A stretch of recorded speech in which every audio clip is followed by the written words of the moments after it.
Hey everybody, Ron Bielefeld, Whistling Wings Photography, fourth installment of my video series on getting better bird and flight images. And today we're talking about shutter speed. Should be a pretty brief discussion, not a whole lot of secrets revolving around the use of shutter speed for shooting birds in flight. But we'll go over the basics and the ins and outs of shooting at various shutter speeds for birds in flight. So if you're interested in knowing more, stay tuned.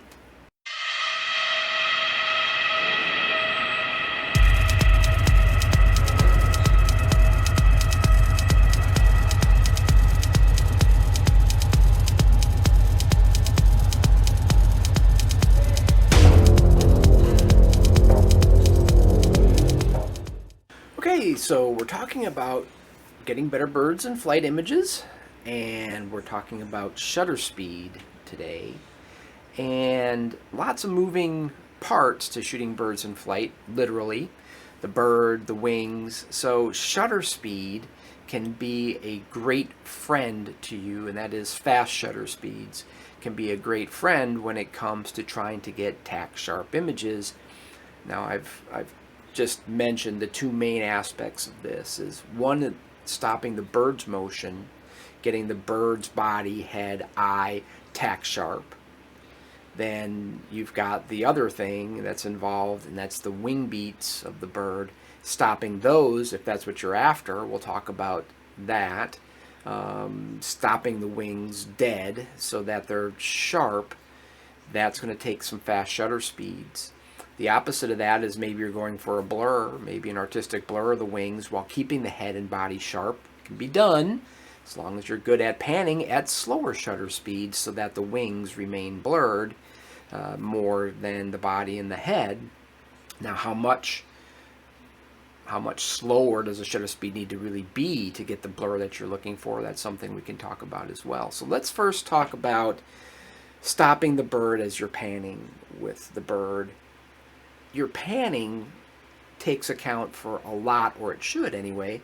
If you're good, at least halfway decent at panning at the speed that your bird is flying, that panning motion should take care of most of the movement of the bird, but you may get some up and down movements that are going to be very difficult to correct with actual panning.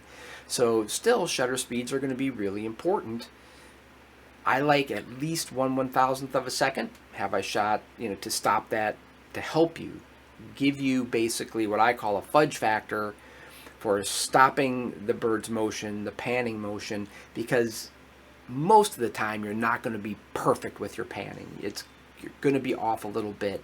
So you'd like 1/1000th of a second or higher.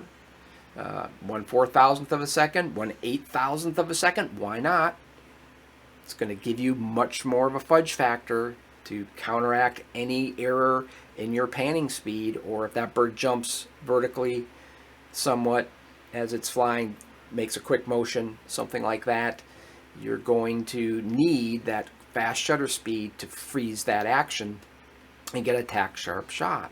So that is something that you can play around with, and really it's a very personal thing. Some people are very good at panning, other people are brand new to birds in flight, so it's going to take some practice to get good at panning.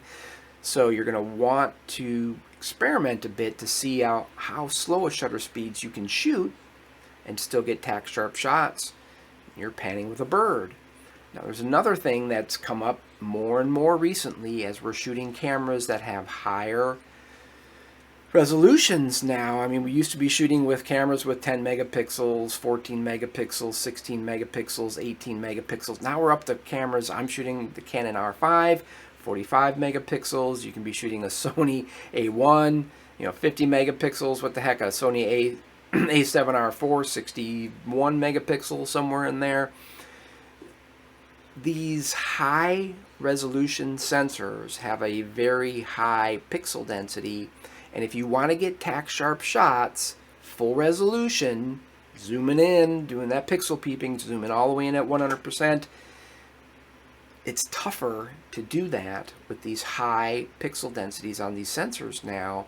Faster shutter speeds will help you out, at least until you improve on your panning abilities, and that will help as well. So for me, shooting the Canon R5, 45 megapixels, it took a little time for me to get used to the camera, get my kind of mojo going with the camera. Once I did, I'm back down to shooting shutter speeds I used to shoot with my 20 megapixel 1DX2 and getting tack sharp shots at full resolution at the shutter speeds of 1/1600th of a second, 1/2000th of a second, 1/3200th of a second, no problem. 1/4000th, I was relying on basically 1/4000th of a second for a while to get tack sharp shots at 45 megapixels full frame, stuff like that. So there's a little bit of technology that's going on now as we're shooting these higher and higher that you need to take into account as we're shooting higher and higher pixel densities, higher and higher resolutions.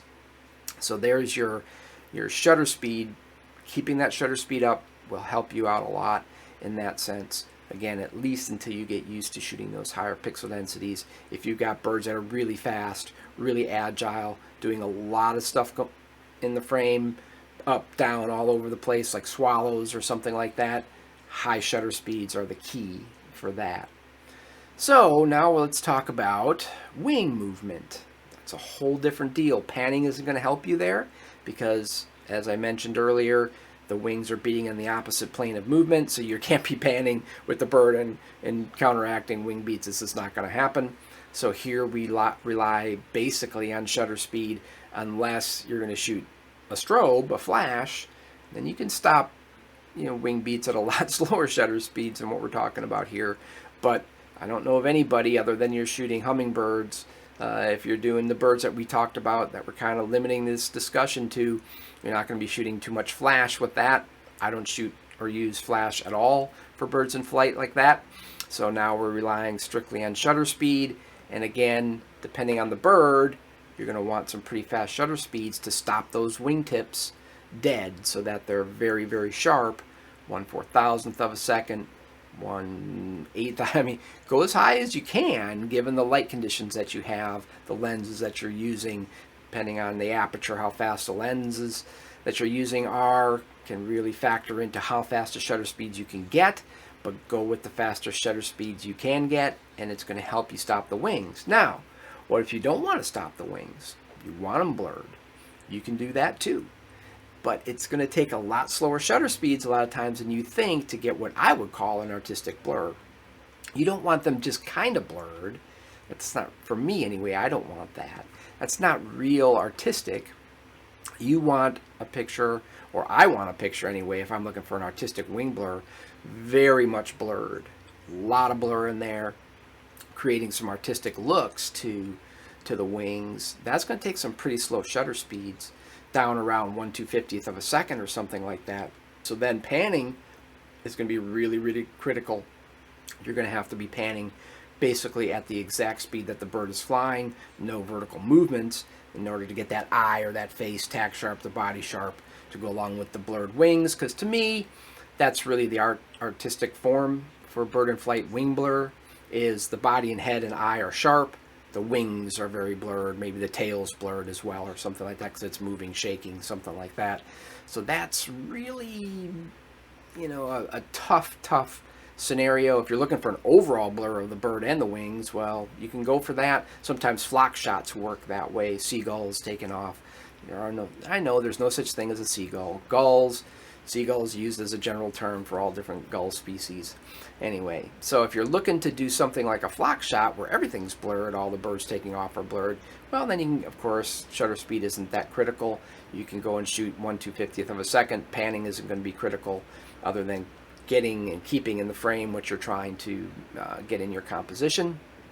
So kind of on the same track as stopping wings in flight, something that's moving in the plane opposite of what you're panning. What if you're not panning at all?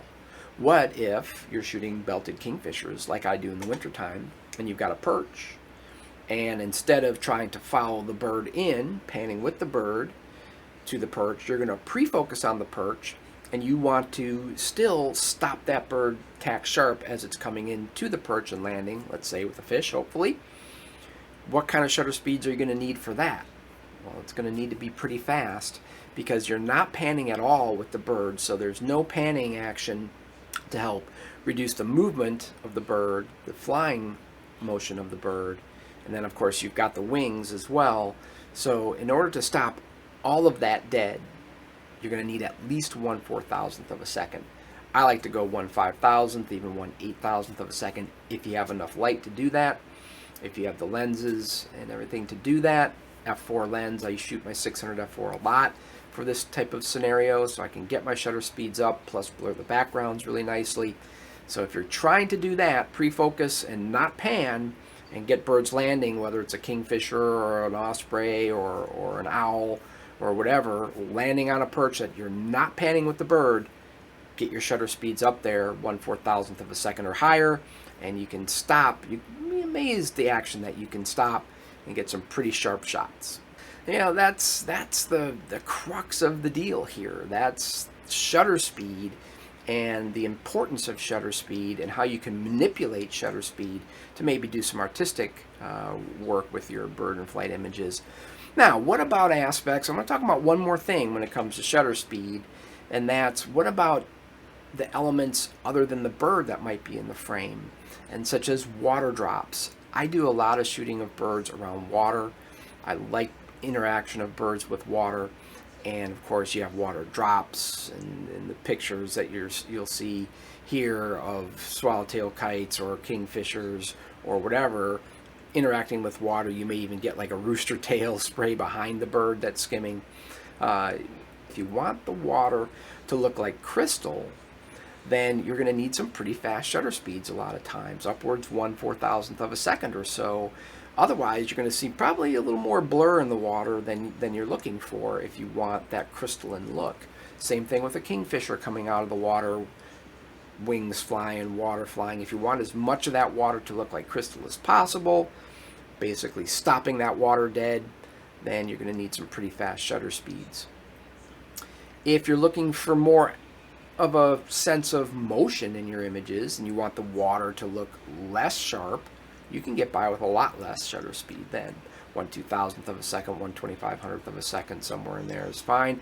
It'll help you greatly with the bird still, but the water might look a little bit more blurred, give you a sense of motion. You can go pretty slow and get some pretty neat looks with water, as long as you're panning again at the same speed of the bird, getting the bird sharp. The water splashes like an osprey hitting the water on a dive. You get a much different look when you're shooting a much slower shutter speed, down around 1/500th of a second or something like that, and you're going to get that water coming out, and it's not going to look crystalline at all. It's going to be all blurred, give you that sense of motion. That's what you're after. Slower shutter speeds will do it for you, again, as long as you can pan accurately with the bird. Let's see, what else do I want to talk about? That's really it. Like I said, this is going to be a pretty short conversation because there's not a lot of magic going on with shutter speeds and birds in flight. It's just that they really do help when you're trying to do certain things, and for certain kinds of shots you have to pretty much manipulate your shutter speed if you want to get that kind of shot like we've been talking about here with wing blurs and maybe water splashes that look different than just crystal. So I'm going to end this video right here. Stay safe, have great light, take great images, and I'll see you soon.